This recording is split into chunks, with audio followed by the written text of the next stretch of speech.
नवम भाव कुंडली का सबसे महत्वपूर्ण भाव होता है, क्योंकि हम 9th हाउस से भाग्य का विचार करते हैं।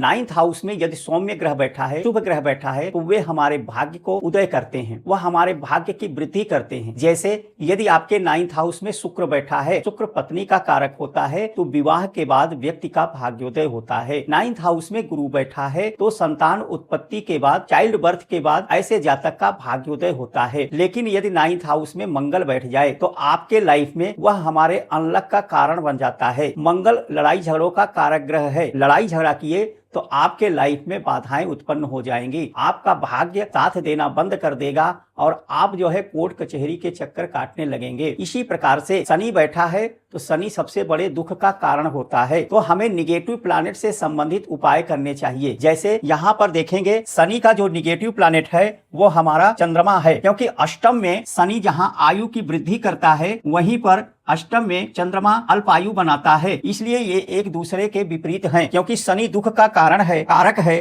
तो चंद्रमा प्रसन्नता का कारक है। शनि बुढ़ापे का कारक है, तो चंद्रमा बालपन का कारक है। शनि स्लो मूविंग प्लैनेट है, तो चंद्रमा जो है फास्ट मूविंग प्लैनेट है। ये एक दूसरे के विपरीत हैं, क्योंकि चंद्रमा और शनि के बल को देख करके ही आयु का निर्धारण होता है, क्योंकि चंद्र कुंडली से ही आयु का असला पता चलता है। चंद्रमा का अपोजिट जो होता है शनि होता है। शनि यदि 9th हाउस में बैठा है तो ऐसे व्यक्तियों को मोती धारण कर लेना चाहिए। शनि 9th हाउस में हो तो ऐसे व्यक्ति को माँ महाकाली की उपासना करना चाहिए, क्योंकि शनि माँ के सामने झुकता है, अन्य किसी के सामने झुकता नहीं। शनि को क्या चाहिए? शनि को प्यार चाहिए, और प्यार कौन देता है? उसकी माँ, शक्ति माँ महाकाली। क्योंकि 9th हाउस में रामकृष्ण परमहंस के 9th हाउस में शनि बैठा था।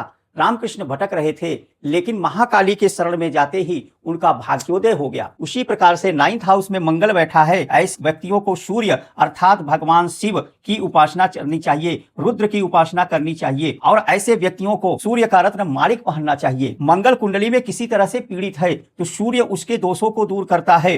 राहु केतु कुंडली में किसी तरह से पीड़ित है तो गुरु का स्टोन पहनने से लाइफ में ग्रोथ मिलता है। राहु केतु के सारे दोषों को गुरु दूर कर देता है। यदि राहु 9th हाउस में बैठा है तो ऐसे व्यक्तियों को गुरु की उपासना करनी चाहिए। गुरु कौन है? परमेष्टि गुरु। परमेष्टि गुरु कौन है? हमारे दत्तात्रेय हैं, वेद व्यास जी हैं, दक्षिणामूर्ति भगवान शिव हैं। ऐसे मंत्रों का गुरु शरण में जाना चाहिए, गुरु के मंत्र का जाप करना चाहिए। ओम दक्षिणामूर्तये नमः, ओम श्री दत्तात्रेय नमः। इस तरह के मंत्र का जाप करने से आपके लाइफ में 100% ग्रोथ आएगा। इसी प्रकार से यदि यहाँ पर सौम्य ग्रह बैठा है, शुक्र बैठा है, तो व्यक्तियों को हीरा जरूर पहनना चाहिए। ज्योतिष से संबंधित जानकारी के लिए आप हमारे व्हाट्सएप नंबर पर भी संपर्क कर सकते हैं। धन्यवाद।